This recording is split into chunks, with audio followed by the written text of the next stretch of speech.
Assalamualaikum warahmatullahi wabarakatuh.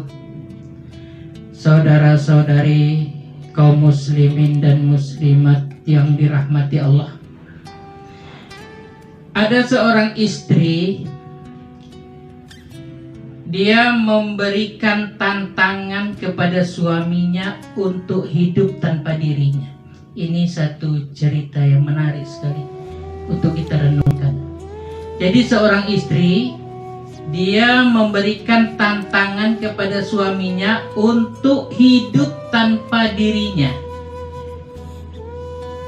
Satu hari saja, sehari semalam. Dia minta kepada suaminya untuk tidak berkomunikasi dengan dirinya sama sekali dalam sehari semalam.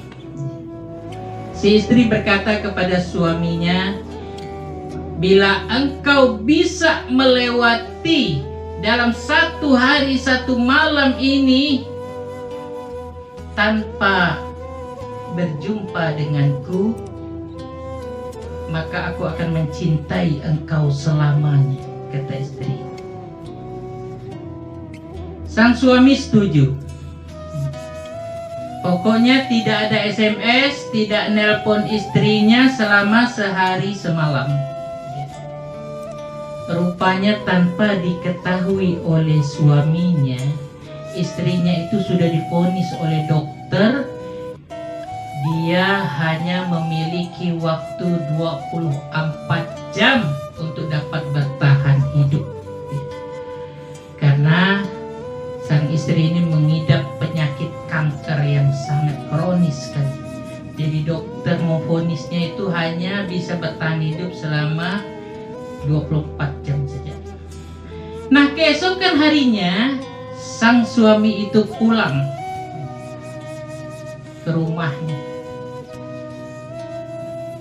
Ketika dia masuk ke dalam rumahnya, dia melihat istrinya terbaring, sudah meninggal dunia. Air matanya tiba-tiba menetes, ya, menangis melihat istrinya sudah meninggal. Di tangan istrinya ada surat. Di dalam surat itu tertulis, kamu berhasil sayang. Bisakah kau lakukan itu setiap hari tanpa berjumpa denganku? Ya Allah, saya perih membaca kisah ini, perih hati saya. Ada kawan saya, ya, dia suami istri, saya cukup kenal, cukup akrab, biasa berbincang-bincang. Istrinya ini adalah kepala sekolah dasar, ya, kepala sekolah SD. Setiap pulang mengajar, istrinya seperti biasa melaksanakan tugasnya, ya, mengurus suami dan anak-anaknya. Suatu ketika istrinya sakit dan akhirnya meninggal dunia. Setelah itu dia mengurus 2 orang anaknya yang masih SD. Dia begitu merasakan beratnya mengurus rumah tangga tanpa dibantu oleh istri. Dia bilang pada saya, sebodoh-bodohnya istri, kita tidak akan sanggup menandingi kemampuannya dalam mengurus rumah tangga. Padahal istrinya itu juga bekerja sebagai kepala sekolah. Bagaimana lagi dengan istri yang 24 jam mengurus suami dan anak-anaknya, ya Allah. Tak terbayang ya oleh saya bagaimana hidup tanpa istri. Ya. Kita sehari-hari ini makan, minum kita dimasakkan oleh istri, dihidangkan oleh istri. Pakaian dicucikan, disetrikakan oleh istri. Anak-anak diurus oleh istri. Ya, kalau kita bantu pun tidak ada apa-apanya dibandingkan kerjaan istri. Nah, begitu luar biasa istri. Kita tak akan mampu, tak akan sanggup. Kalaupun kita mengerjakan pekerjaan istri, tetap tidak akan sesempurna yang dilakukan oleh istri kita. Jadi wajar kalau Rasulullah katakan surga itu di bawah telapak kaki ibu. Derajat ibu itu lebih tinggi 3 kali daripada ayah. Ya Allah, belum lagi dia melahirkan ya. Dia mengandung selama 9 bulan. Jadi ya Allah, makanya dikatakan tuh seorang wanita yang soleha derajatnya itu lebih tinggi daripada laki-laki yang soleh. Dia masuk surga 500 tahun lebih dulu daripada laki-laki yang soleh. Jadi memang pantas kalau wanita ini begitu sangat dimuliakan. Maka Allah hanya minta ya, apabila kata Nabi itu seorang wanita itu dia mengerjakan sholat 5 waktu, puasa pada bulan Ramadan, kemudian dia menjaga kehormatannya dengan menutup auratnya, dia taat kepada perintah suaminya, dia boleh masuk dari pintu yang mana, dia masuk surga boleh pilih pintu yang mana yang dia suka. Ya Allah, kita pikir mudah sekali ya, enak sekali, tapi rupanya perempuan nih dia punya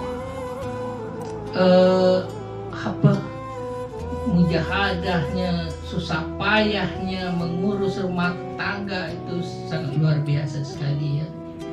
Nah jadi maka kita teringat pula dengan ibu kita yang telah membesarkan kita ya, yang telah bersusah payah. Seorang ibu nih, dia bisa ngurus 10 orang anaknya, tapi kadang dia sakit ya, 10 orang anak ini tak mampu ngurus ibu seorang ya. Jadi itulah kenyataan kadang-kadang ya. Jadi makanya anak berbakti kepada ibu ini ya Allah, ibu bapaknya terutama ibu lah ya, itu derajatnya tinggi sekali.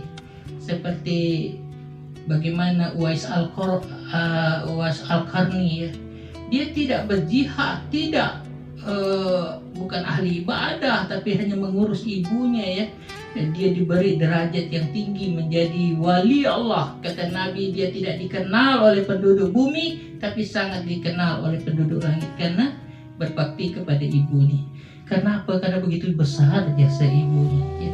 Nah kita lah merasakan ya, istri kita ini kan ibu bagi anak-anak kita ya.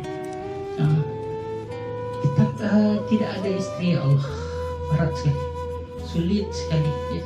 Itulah kawan saya katakan tuh ya, setelah meninggal istri baru terasa ya. Dia katakan sebodoh-bodoh istri itu kita tak akan sanggup menandingi kemampuannya dalam rumah tangga. Memang sih ada perempuan yang malas ya, kebalik pula suaminya yang rajin, tapi itu jarang terjadi ya. Kebanyakan perempuan itu memang dia mempunyai naluri kemampuan yang berbeda dengan laki-laki dalam mengurus rumah tangga. Di situ kita akan rasakan betul jasa daripada seorang perempuan, seorang istri ya. Jadi makanya kita ini suami ini, kita coba sekali-sekali kita ini merenung, lihat ya, selama ini bagaimana perjuangan istri kita ini ya. Jangan kita mudah sekali memarahinya, mudah sekali menyakitinya, padahal dia sudah begitu berkorban, begitu banyak untuk kita ya. Nah itu baru terasa kalau istri kita sudah meninggal dunia. Tuh kawan saya baru bicara bisa berkata seperti itu. Setelah dia beratnya mengurus anak, dia terasa dia, ya Allah selama ini istri aku yang mengurus semuanya ini, termasuk aku juga, istri aku yang mengurus.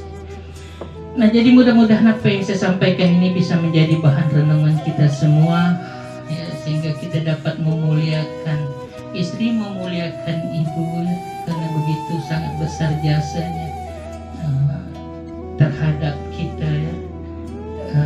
Keseharian telah mengurus kita ya, susah payah ya mengurus segala keperluan kita dan anak-anak kita. Demikian yang dapat saya sampaikan, lebih kurang saya mohon maaf. Wassalamualaikum warahmatullahi wabarakatuh.